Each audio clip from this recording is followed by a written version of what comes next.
And if you want to just bunt through life, you're not going to strike out, but you're never going to know the joy and elation of rounding the bases. And I think it's important to be able to laugh at yourself as well, right? I mean, I think you can't really laugh at someone else or with someone else unless you can laugh at yourself, like creating that kind of safe space. They want to talk about their stuff that's inappropriate to talk in front of me. So I get that. Then I think most of the joy will occur without me in the room. And I guess that little thing of, I used to tell people, like, every time I tell a joke, guaranteed at least one person's going to laugh, and that's me. And the sole purpose of an experiment is, what can you learn from the experiment? Any other things that you do to kind of be intentional with creating and cultivating joy? Look outside my sphere. Just like I find I usually learn the most from things I don't expect. Welcome to JOY², Live with Joy. This is the podcast where we get to explore the power of joy, purpose, passion, and fun, and how joy, when practiced intentionally, transforms how we live, work, and lead. I'm your host, Greg De Koker, and I believe that when you live with joy, everything gets better, and I mean everything. And this isn't just about feeling good. It's about unlocking joy as a resource, one that fuels better leadership, meaningful work, and thriving lives. Each week, we share the stories, the insights, and the sparks that ignite more joy, because joy is contagious, it's powerful, and it belongs to all of us. So lean in, stay curious, and let's create more joy together. This is JOY², brought to you by Essentia Group.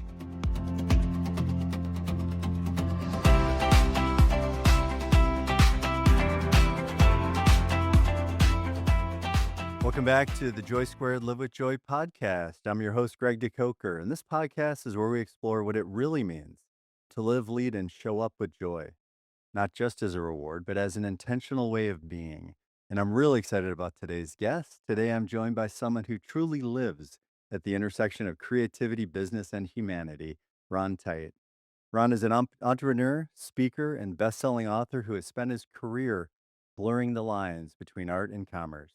He's been a creative director for some of the world's most respected brands, including Air France, Google, Microsoft, Volvo, Intel, and DoorDash, to name but a few. He's the founder and chief strategy officer of Church and State, co-founder of Group 219, an investor and advisor to Wavy, the culture OS for distributed teams. And somehow, in between all that, he's also produced an award-winning film, Freshwater, hosted and produced an award-winning podcast, The Q, written 3 books, including his latest book, The Purpose of Purpose, written a play, and was the host and executive producer of the award-winning comedy show, Monkey Toast. But here's what stands out to me most about Ron. I first met him years ago through a mutual friend, Jamie Mason Cohen, where I got to experience Ron live on stage and how he filled up the room with his energy, humor, and insight. And more recently, I was reintroduced to Ron through Ben Kawa, and we met for a coffee. And what struck me again was this: Ron is deeply interested in you. He doesn't try to be interesting, even though he very much is. And everyone I know who knows Ron says the same thing: brilliant, humble, funny, and just a great human to be around.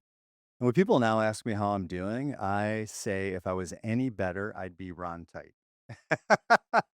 So, Ron, thanks so much for saying yes to this conversation. It's really great to have you here.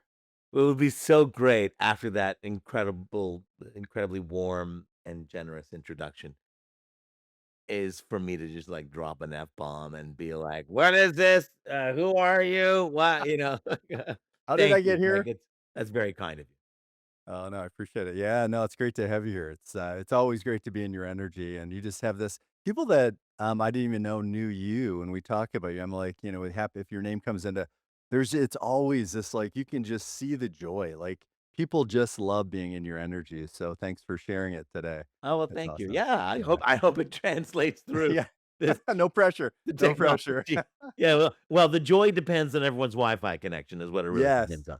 that's right. Hopefully everyone's good to go. Well, with everything you're working on, and I know how busy you are, like with work and personal life and family and kids and your creativity and everything you got going on, what made you say yes, to this conversation? Let's start there.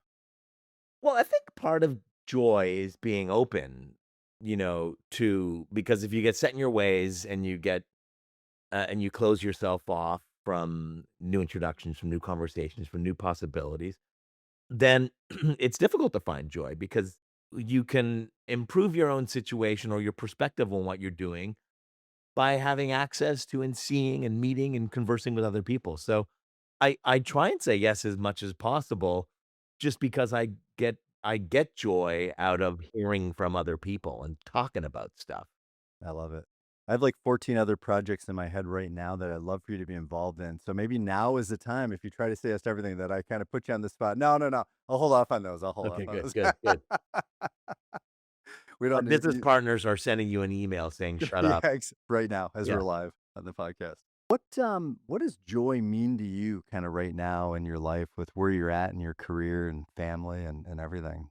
Well, it means I think it's an acknowledgement that we should always be uh, both in the moment, enjoying what we have and making the most out of what we're currently involved with, while simultaneously preparing for joy and preparing the conditions for joy and preparing an environment for joy. And so it's kind of a little bit of one step back, one step forward. And so it's this combination of, like, always assessing where you are and assessing where you wanna go and what do you need to do to get there.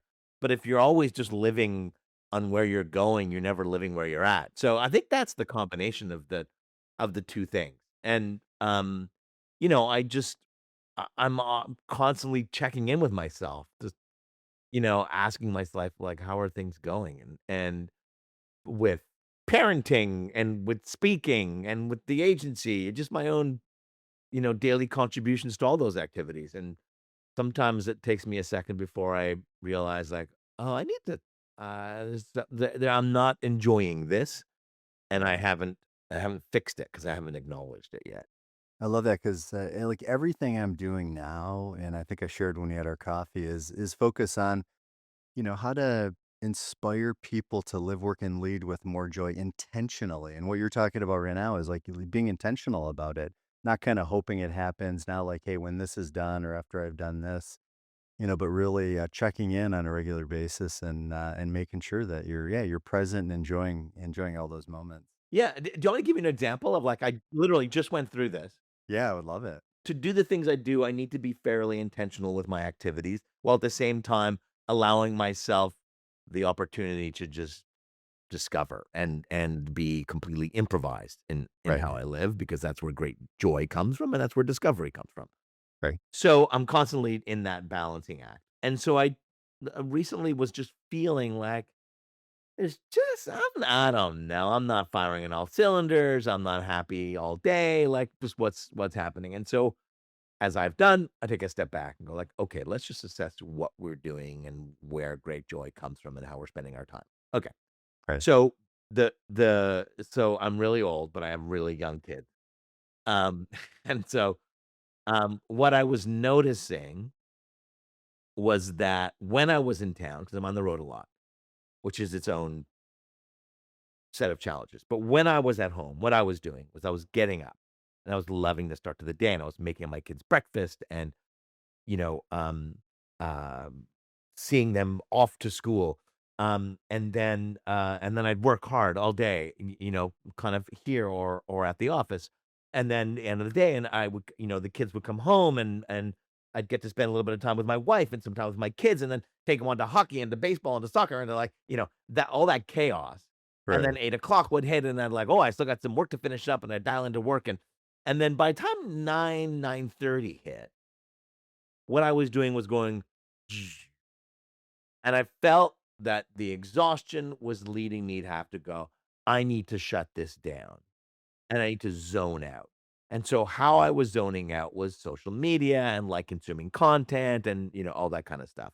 And Right. so next thing you know, 3.5 TikTok hours later, um, you realize you're not fulfilled, you haven't learned a thing, you're not happy, and you're more tired, and then you get up the next day and you do the same bloody thing all over again. Right. And as my friend Aaron King, who talked about this energy thing that people were going through, where they feel they needed to shut it down, but the shutting it down wasn't helping. And so how I defined it was like, oh, I'm zoning out instead of zoning in on something else. Right. And this is what I did. Are you ready for this? Yeah, I'm ready. I'm literally going to show it to you. Oh, no way. Okay. For everyone listening, yeah, tell us what you just showed me. Oh So I my just god. showed Greg a set of Roland electric drums, a drum kit, and I'd Wow. always wanted to learn drumming, to play the drums. I'd n never picked up a set of drumsticks on anything, and I said, I need to learn how to and I need to zone instead of zoning out, I need to zone in on just something completely different from everything else that I spend my time on." And so I, like, geeked out on what kind of drums and where would I get them from and tried them out and, and then got them. So I've been playing every day.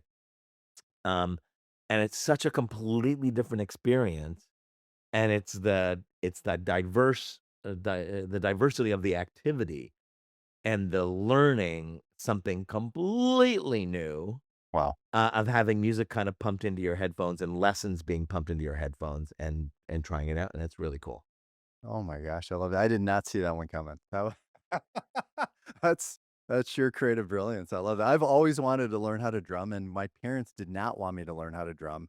So they said, "If you practice on this little rubber pad, for an hour a day, then we'll buy you a drum kit." Well, practicing on a little rubber pad is the exact Yeah. opposite of There's what I no wanted to crash do. cymbal on a rubber pad.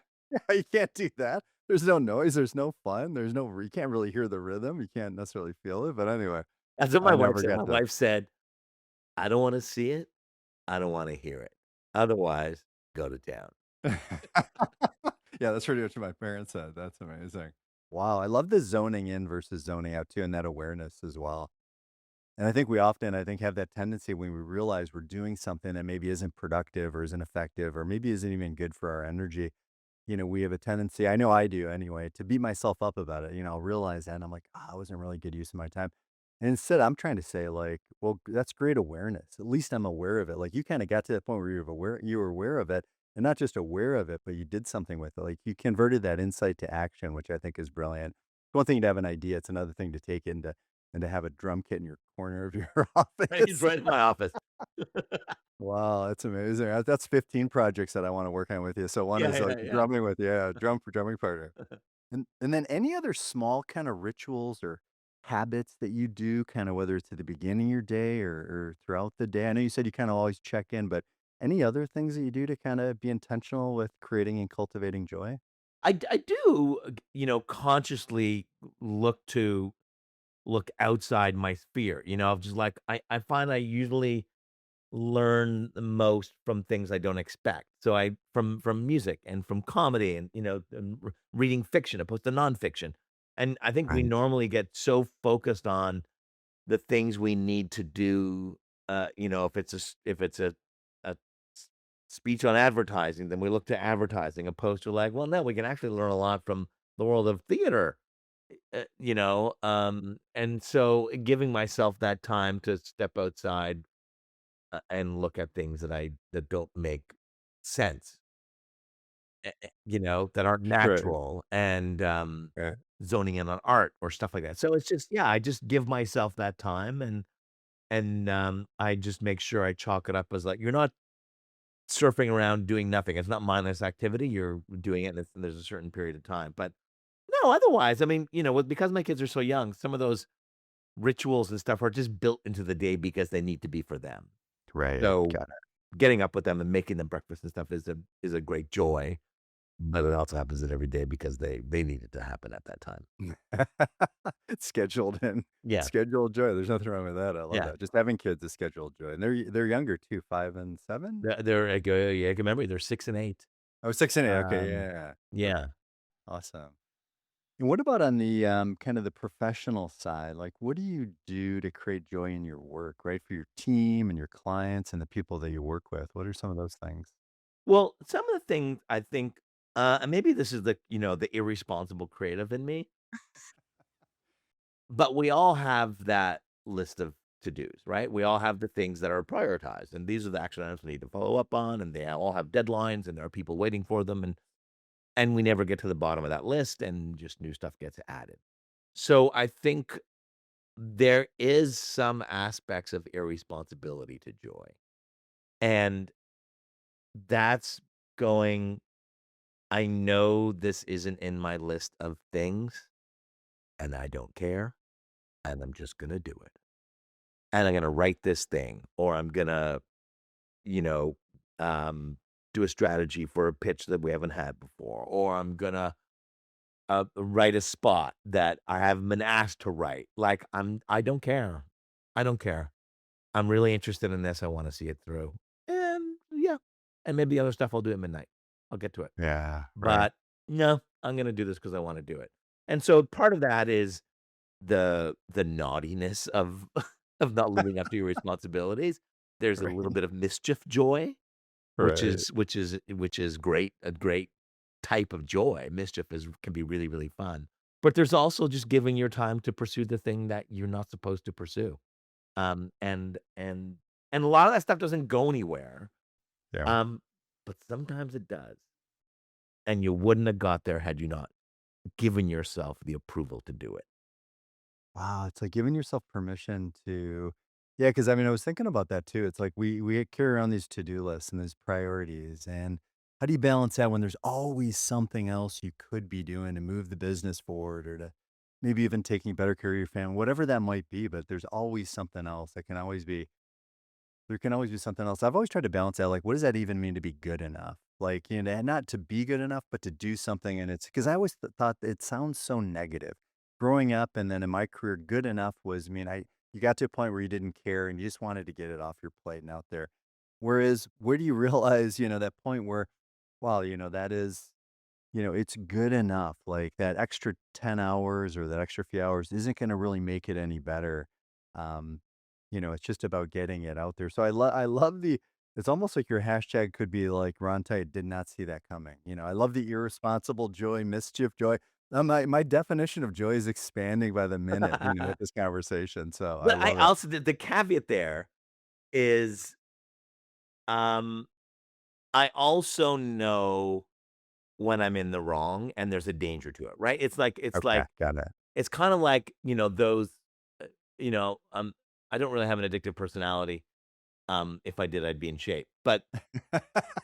But I know that those who are addicts who say like, "Well, it's a slippery slope, like, I can't allow myself that first drink because then it's" so Right. there are some things I Right. know like, "Oh, I can't do that Okay. because that will put" and, like, I remember when I started my agency and there was an afternoon baseball game, and I thought, I can't go to an afternoon baseball game." And then I went, "Yes, I can. This is my business.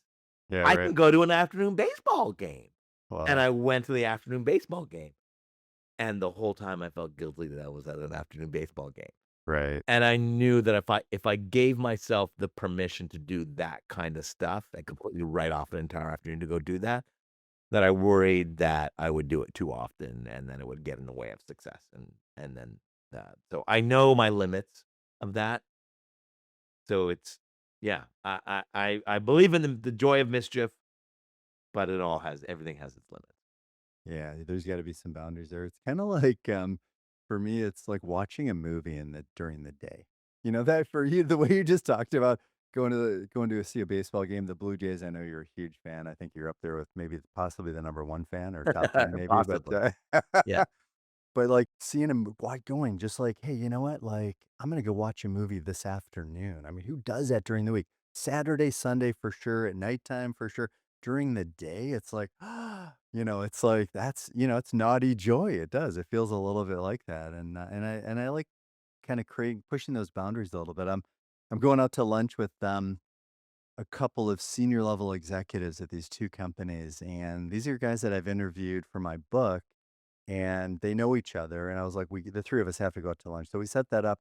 So we've got lunch planned, but I also, coordinated having them book their afternoons off with their executive assistant, Oh, it's and I'm amazing. taking them on a surprise activity No because who way. does that? Yeah, yeah, that's So amazing. and I can tell you because by the time this airs, that will have already happened, but I'm taking him axe throwing, knife throwing, and archery lessons, and I know these guys are hyper competitive. So and they don't know what the surprise activity is, so we're going out to lunch, and then we're gonna head over there. Because who does that? Yeah, And it that's started amazing. off as a joke. I literally it was like I said to their executive assistants, "Just so you know, they won't be coming back to work after lunch." Just, joking, of course. Yeah, LOL. LOL's in there. It was a great little banter. yeah. And then one of their executive assistants said, "Greg, what were you thinking? Because I could book, his afternoon off." And then I was like, I started thinking, wow.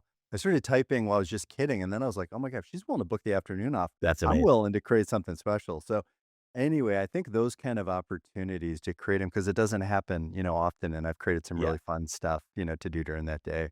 Oh, that's So amazing. very cool. Yeah, no, I'm excited about that. And then, hey, on the flip side, what are those things that tend to block joy for you that get in the way of joy, like personally and professionally? Um, yeah, I mean, sometimes, I overcommit, Right. because I like to say yes, and the idea of doing, I've got, like you, 120 projects that I would love to pursue, and I start a little so sometimes when I realize, like, "Oh, it's too much, it's too much." And just the weight of it all can suppress any positive emotions, Right. so that can get in the way. Admittedly, like most people, sometimes interpersonal dynamics, while I try to be sunny and positive and everything, those who work with me will tell you that is not always the case.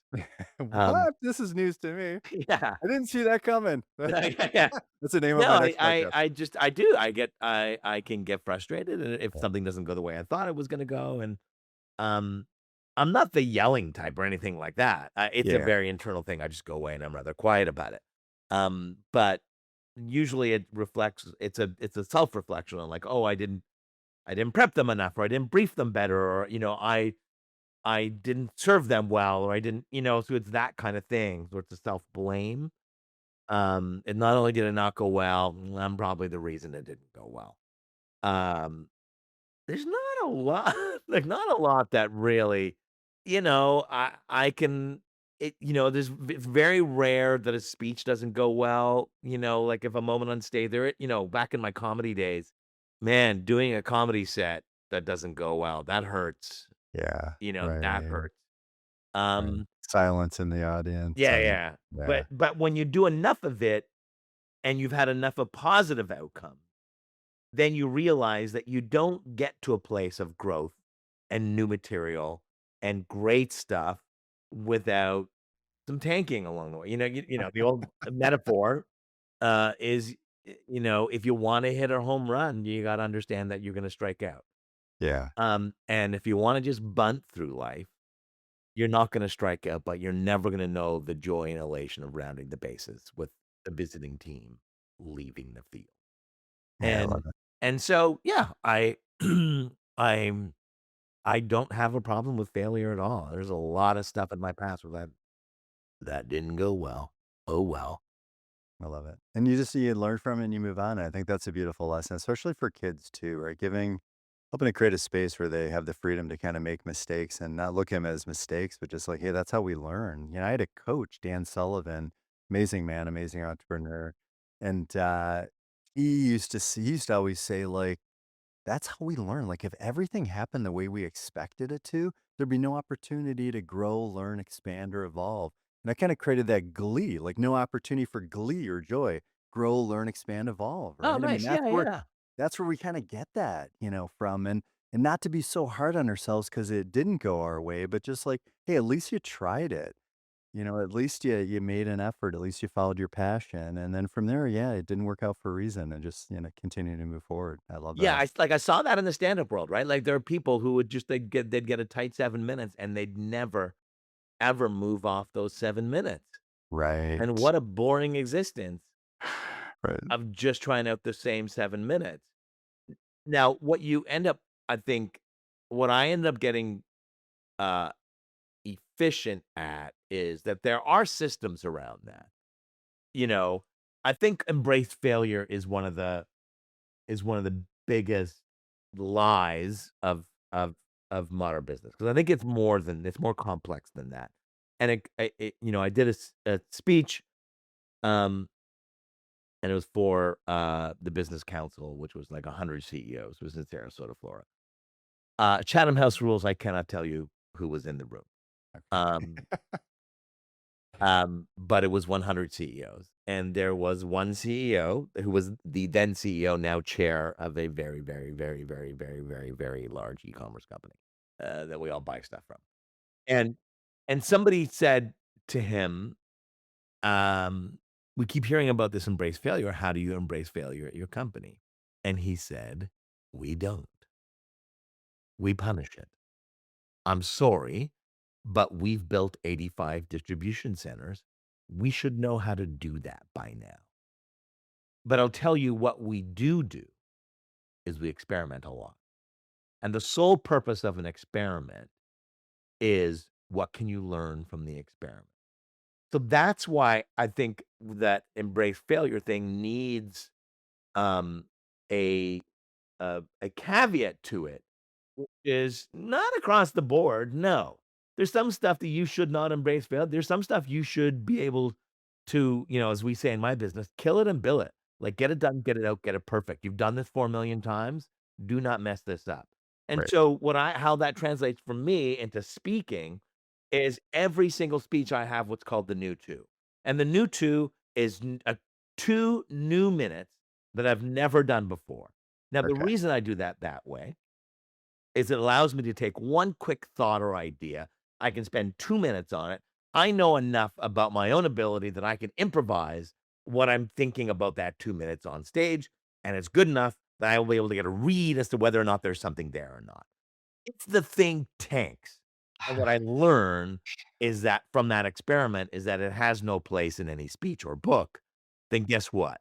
There are 58 other minutes of gold, and that Yeah. that audience doesn't even realize that there's been 2 new minutes there because the rest of it was proven stuff. And so I can't Love it. just go, the speakers will go like, "I'm trying out a whole new speech." I'm like, "A whole new hour and someone's paying you your fee? That's crazy." Right. There's no way. Do you think Chris Rock just goes one night and goes, "Let's shoot an HBO special or a Netflix Right. special?" No, he tours it for a year Yeah. until he's Right. ready for prime time.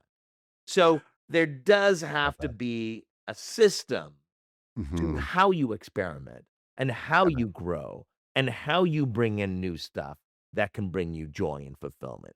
It has to be done responsibly, not irresponsibly. I love that. And when it comes to your team, how do you find that balance between creating that emotionally safe place to work where they feel free to experiment, but and free to make mistakes, but you're not punishing them for every mistake. Like, is it communicating? Is it all in your values? Is it all about your brand and how you're living your brand and how you're treating each other? Like, In how's some that ways. balance? Yeah, Yeah. in some ways, Okay. and I think the most important thing is I'm not perfect at it. Like, Right. I'm just not Right. so many people are like, "Well, what we do is we embrace." Like, yeah, but there's some Yeah. textbook stuff, and sometimes I hope I do that, but I'm certainly not perfect. Um, and my team will come to me and say, You said something to somebody," and I was like, "Oh, geez, sorry, I did not, intend for that." But I think there's a couple of things that you can do. One is to always say "we." Yeah. So Got it. as a representative of Um, the agency, then it's a we mhm. thing, like, "Oh, how Right. did we screw this up? How did we as an Right. agency?" Because it is a we thing, because even if it was an individual person making an individual decision to do something that was wrong, well, they weren't trained or they weren't informed or they weren't led or, something was about wrong about that moment. And, so I think it's what did we do? How can we fix this? Secondly, it's addressing it in real time, which is, "Hey, that was not the right call. Let's just talk about now opposed to waiting for the 6-month thing." And Yep. then I think the third thing, is, well, there's 3 and 4. The third thing is Mhm. personally that while I say "we" for them, Yeah. I will say "me" for me. Okay. Got it. "Oh, Owning did it. I mess that up? Am I Right. the bottleneck here?" But, like, it's like and being totally honest with, like, "Oh, geez, don't get me involved. Don't wait for me. I'm gonna screw it up or I'm gonna be a bottleneck." So, no, no, no. So, for my stuff, it's me. The last thing is to acknowledge and celebrate those who do it right so that you go like, "This is Right. the type of stuff we're celebrating." So, we have something called the 3 Cs, the 3 Cs of value, collaboration, of commitment, and culture. And what we do is we ask our team who has lived these values, um, over the last couple of months, and then we identify the person and why. And so we're celebrating the behaviors that we wish to see more of. Right. And reinforcing those. I love that. Yeah. Yeah. I know there's like some kind of formula and not that I pay attention to these kind of things too much, but the numbers anyway.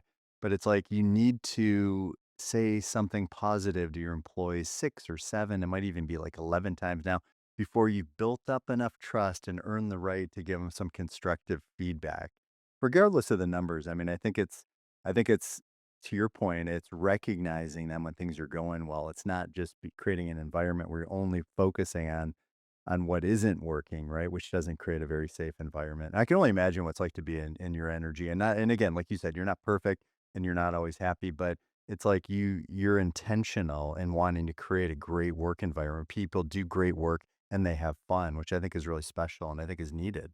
Yeah, and I know that I don't have to be a part of it for it to happen. Right. Right. Like, Right. sometimes the last person they want at that little, after work drink thing or dinner, the last person they want there is me, Right. because they wanna vent, they wanna complain, they wanna gossip, they wanna talk about their stuff that's inappropriate to talk in front of me, so I get that I think most of the joy will occur without me in the room, Right. which Wow. is That's really difficult for somebody who needs to own every room they walk into. You know what I mean? Like, And who was a stand-up comedian as well, like, when you've yeah, that's gone right. through it's like "What the do you mean you don't opposite for want me them. there?" And I guess that little thing of I used to tell people, like, every time I tell a joke, guaranteed at least one person's gonna laugh, and that's me. That really doesn't help out when you're on stage by yourself if you're the only one laughing, or if you're in your office and you're the only one laughing at your joke, but, No, but you know what? I will say that, you also have to let yourself amuse yourself. There's Yeah. some things I just did this yesterday. I was hosting a conference I've done for the last 4 years, and it's the First Responders Mental Health Conference. It's a very serious conference, talking about mental health for those who see and experience trauma every single day in their jobs. And and they've launched something called Warrior Health, which is an online program and resources for people who need help with mental like, oh, it's really serious stuff. And somebody got up and was presenting about the last year, after it launched and all the visits and stuff. And then I got up and in the moment said, what Mike didn't announce is that as of next week, Warrior Health will be available to the entire cast of The Pit. And then did an impersonation of Dana from The Pit. And it was very clear from the first line that only 3 people got the reference. Right. I proceeded to do it just for myself. Right, I was okay. like, "I'm doing it," and I go, "That's okay, only 3 of you got it, you get a life. You gotta get out and watch, see more stuff." Um, I love it. so, yeah, sometimes you do it just for your own pleasure. I love it, and I think it's important to be able to laugh at yourself as well, right? I mean, I think you can't really laugh at someone else or with someone else unless you can laugh at yourself, like creating that kinda safe space, right? Not taking yourself too seriously, which, I know you don't, yeah, which is awesome. Well, I mean, you do and you don't, but and I think it's a pretty awesome balance, from what I've seen and heard. Yeah, that's like, that, shift in mindset, I think, is probably one of the things that a lot of younger people in their career, like, can be the difference between pain and stress and joy. Yeah. A great example of this, I was once doing a speech, and it was, I don't know, 800 people or something like that. And I came out, and I was literally 20 minutes in. And then I looked to the back, to the screen, and I was on iMag, which is you're on the screen, when you turn on, you can see yourself on the screen because it's a big room, and it was a full body shot, and I realized that my zipper was completely down. Oh, boy. 800 people, I've been Bar front and center, on the screen, barn door was open. barn door wide open. Wow. Now those, who are younger in their career or maybe, hypersensitive, that can be a moment of absolute mortification, like, they're just mortified. Right. I looked at that and thought, "Oh, this is a great opportunity." So I walked down right to the front row, knowing that I'm still on camera, that everybody can see and hear me. And I looked at the front row and I pointed at my crotch and I said, "It's been down the whole time?" They go, "Yeah." And I said, "Listen, let me remind you, front row, that you have one job. Your job is that if the speaker comes out and the fly is down and the barn door is open, you tug an ear, you do a little point, You do something to tell me that I'm wide open. Anything. Anything. And then turned around, zip, zipped it Oh, up, and man. then continued, and it was just the way to completely acknowledge it and not panic, and that could have been horrible for everybody involved, but by looking for the joy in the moment opposed to the stress in the moment, it made it great for all of us and made a great experience for them and for me. I love that. And when you're down at the front row, did you kinda give give 'em the teeth check too? Did you say, "Hey, while we're while we're at this, can you just make sure there's nothing in Do I my got teeth boogers? that's showing up on Do the" I got boogers? Tell me, are there boogers? No? Okay, great, thank you. The full check, the full check. Oh my gosh, I love that. And now you intentionally keep your fly down, I think you Yeah. said in Yeah, most of your yeah, speeches, yeah. yeah. That's those aren't the same 2 minutes, but, Yeah, oh, that's yeah. awesome. What about, can you share a moment, like, in your life or your career where you've experienced kind of just undeniable full body joy? Well, I mean, the birth of my children and the marriage to my wife are certainly in that sphere of things.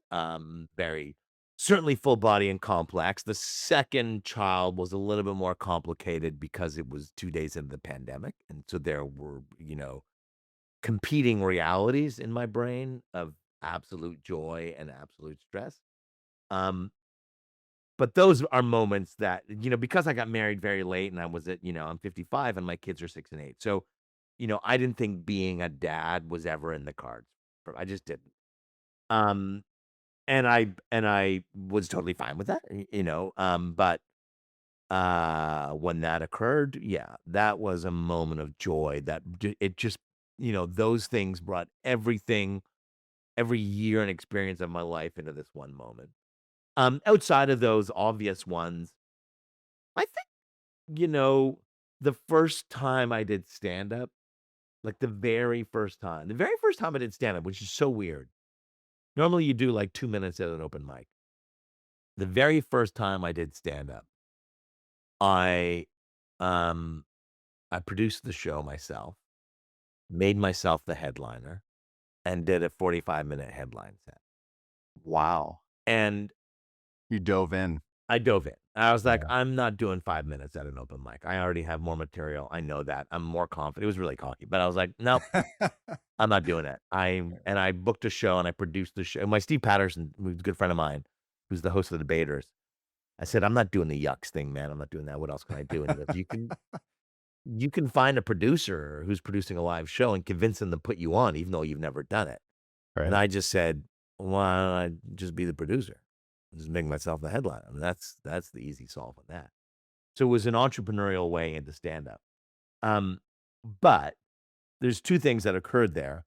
One, any stand-up listening will know this, that you never launch 45 minutes of new material on the same night. You just don't do that. It's the new 2 Right. kinda thing, you know? Right. So and you work it and you massage it and you get this what the feeling for it. So launching 45 minutes of brand new material where you're getting the first response and the first confirmation of that the thing that you thought was funny is funny to them too. Yeah. So that was really incredible. Wow. But it was also because it was the first time I had done it that I don't wanna say building the persona because that takes a longer period of time, but you're like, "Oh, this is how this works when you got a mic and like." So it was just this absolute curiosity paired with, "This is how I think you do it," with immediate and I mean and I'm not selling it as being brilliant. I'm just saying that Right. any laughter, regardless of the strength of that laughter, but any laughter to a joke is immediate confirmation that the thing that you thought was good was good. Right. And there's so few careers where people like go, "I'm gonna spot weld," and then there's a room full of people go like, "Oh, great job on the spot welding." Like that doesn't happen. Right. So that's what's so great about comedy is that you know right away whether you've done your job or not. So all of that stuff together, I mean, it was the peak of elation and confirmation and joy and stress and everything. And then at the end of it, if you can do that for 45 minutes for the first time, you're a stand up now. Yeah. And you almost get knighted. And the like, you've now when somebody says, "Can you do a 20-minute set?" You go, "Yeah, well, I did 45 minutes. Yeah, I can do a 20-minute set." So I immediately was branded as stand-up after one night. Wow. Like And your masters of comedy. You weren't going in for the undergrad, you're yeah, going the yeah, yeah. bachelor, you're going for the PhD maybe with 45 minutes. Yeah, but it's so weird when you're like, when do you officially cross over to officially become a comedian if you're doing open I don't know when that is. Right, yeah. But if you can do a 45-minute headline set to a crowd that really enjoys the material, well, guess what? You're a comedian now. Yeah, wow. So that was the weird yeah, it's kind of like, I wonder what open heart surgery is, right? Well, I don't know, I'm gonna open a clinic and do it. Right. You know? And once you've done one, triple bypass, you're a surgeon. Yeah, that's right. Oh my god, I love that. Did you have any idea that, like, in doing that 45 minutes, you would be you'd make that transition so quickly to kind of professional comedian? Was there, maybe a hope, but did you? No, because I didn't go into it with thinking that. It was Yeah, more got it. like I was really curious about the craft Mhm. and like what how does that how do you rent material and how do you perform and how do you perfect the performance and how do you and so like, the only way to do it is buy the drum set and start playing. And so yeah, I didn't go into it thinking like, "Oh, I wanna get my own sitcom and I wanna be on Last Comic Standing," or anything. There was none of that.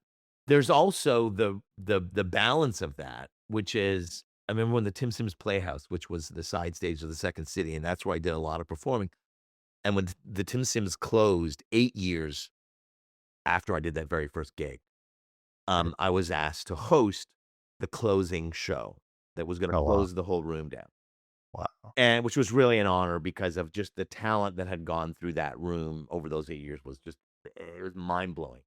That's amazing. But I remember my opening line, which was, "This this feels like a high school reunion because all the people in this room grew up here, and like a high school reunion, everybody there's no one in this room is nearly as successful as we thought we were going to be."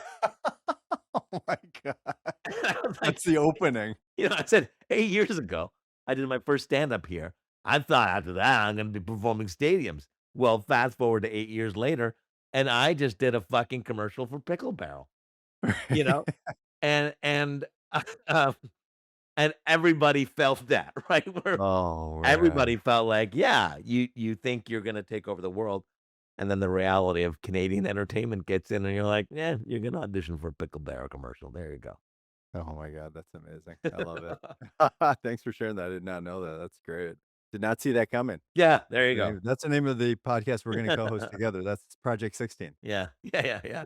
Well, hey, before we wrap up, Ron, I'd love to, what do you want people to get after this conversation? How do you want them to feel? What do you want them to get? Like, kinda what are a few takeaways you'd love for people to kinda pull out of this conversation? I think the biggest one is just that curiosity is what drives joy, right? The discovery of piquing your interest around being curious about something and then putting a plan in place to explore it. And that is the joy. It's not the outcome typically. Um, but that you also, while there is some joy in mischief and irresponsibility, it's not a life of irresponsibility either. That doesn't go anywhere. So you do have to, yes, be curious, yes, pursue it, less, yes, prioritize some of it, but also be responsible about it, be intentional about it. So that because part of joy is fulfillment, and part of fulfillment is success. I love it. I agree. It's like there's that expression, it's a Buddhist expression, we journey to the end, but in the end, it's the journey. Yeah, Right? It's like, yeah, we're so focused on the outcome and the end result and meeting the milestones, hitting the metrics that we sometimes lose sight of enjoying the process, enjoy. I love how joy's built in. You said that early on in the conversation, enjoy, right? I mean, it is, it's perfect. So yeah, no, thanks for sharing that. yeah, cool. Well, Ron, this has been, yeah, an absolutely incredible conversation. Thanks so much for, yeah, your time, your energy, your wisdom, your humor. You have this ability. I know every time I've seen you that I just feel like I'm on the verge of laughing. Because I'm enjoying your energy and just the way that you express things, and I think the way that you show up, right, is that it's just you don't force anything. There's no kind of like agenda, obvious or hidden. You just have this very natural and amazing way of being, I think, just being you, where you bring insight and humor and honesty in a way that for me feels real and it feels accessible. It feels easy, feels comfortable, right? So, Well, thank you. That's very kind. I think it's just my laziness around not wanting to prep and live life. well, thanks, yeah, for your perspective, the way you show up in the world. I mean, you exude joy, and I know it's not about trying, it's just about it's about being. And I've seen your ripple effect, firsthand. So really special. Well, thanks, Ray. That's very kind of you, and right back at you. I think this entire podcast is, I think, intentional joy, and it's not just the sole purpose is a ripple effect. So thanks for doing it, and to all of you people out there listening here on the Storm 99.9, thanks for listening in. That's my And radio. That's my everyone radio. listening. That's my radio voice. You listen to the Storm here at 99.9, and now we've got Kenny G. Who's bringing joy.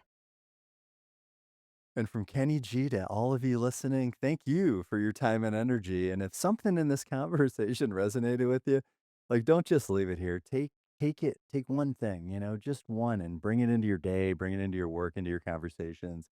Because joy isn't something you wait for. It's a way of being. So thanks for being here. And as always, live, work, and lead with more joy. And we'll see you next time on Joy Squared. Cheers. Thanks for spending this time with us on Joy Squared, where joy multiplies and everything gets better. Remember, joy isn't just something you feel, it's something you create and it's something you pass on. If this conversation sparks something in you, share it because joy is contagious. What we're building here is bigger than a podcast. It's a reminder and a movement that how we live, work, and lead truly matters. Until next time, live with joy, lead with purpose, and never forget to have fun. Keep choosing joy squared. And if you're enjoying the journey, we'd be grateful if you subscribe, like, and share Joy Squared so the ripple keeps spreading.